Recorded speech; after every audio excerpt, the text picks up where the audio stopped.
Mcinerney here at the Strengthening Disability Advocacy Conference here in Melbourne, and I have one of our panellists from the last session just here. Melanie, could you introduce yourself and where you're from, please? Yes, my name's Melanie. I work at Leadership Plus. We're a NDAP-funded, National Disability Advocacy Program funded agency that operates in Melbourne.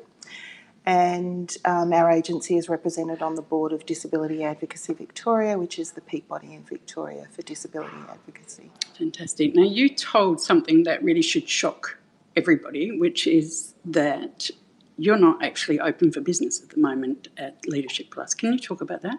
Yeah, so we have been inundated with people.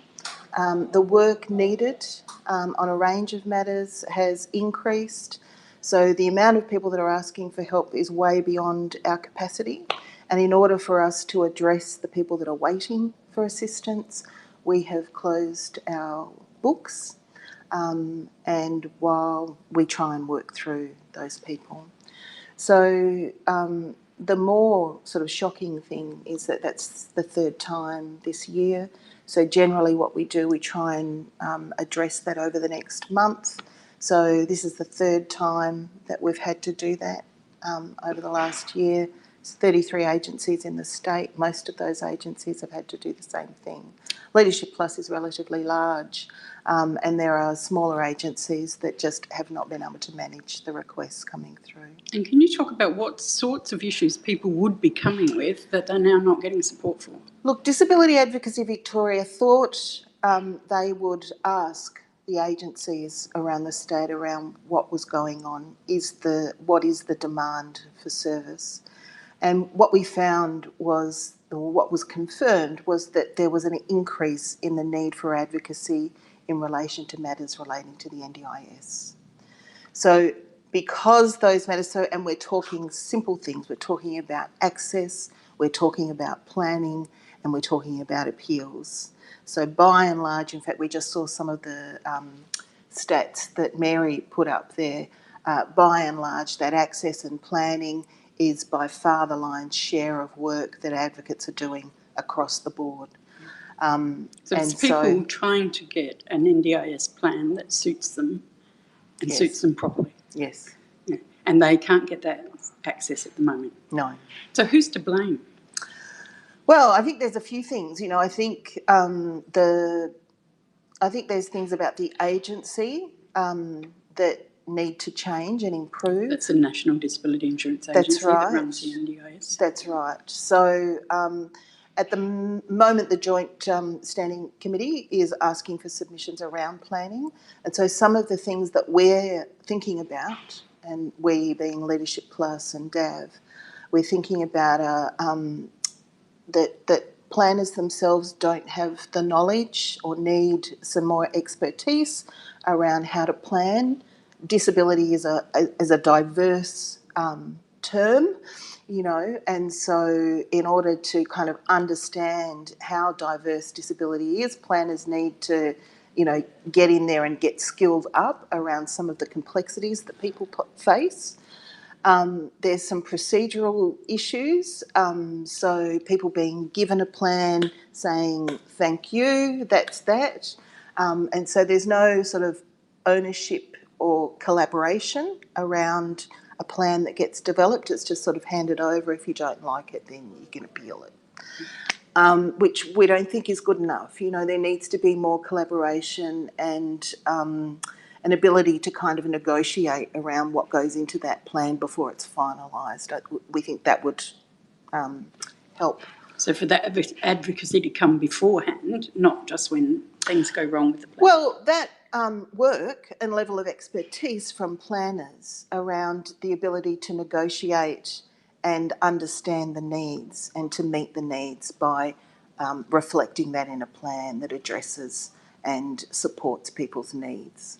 And we've heard also that about so many reviews, so many investigations from the Royal Commission into Disability now, but also a bunch of reviews announced by the federal government. The NDIS has announced all sorts of changes underway. Do you feel they're actually getting there and there is a lag now which is having an impact, but they will get there?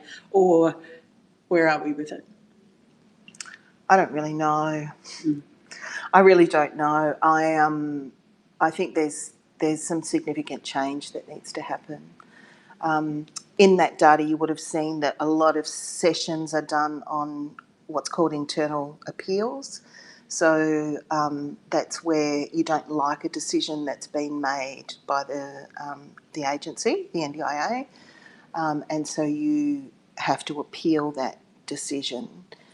Now, under the law, under the Act, the NDIS Act, there's no time frame for that appeal to take place. So people will wait months and months for those appeals to take place, and this is often on a plan that lasts for a year.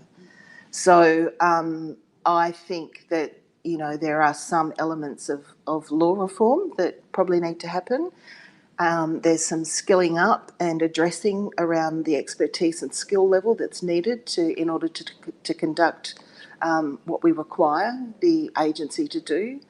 So there's a few areas of change that are needed, I would say. And are you hopeful? Hope is a difficult word. Am I hopeful? Look, I have a lot of faith in the desire to do better.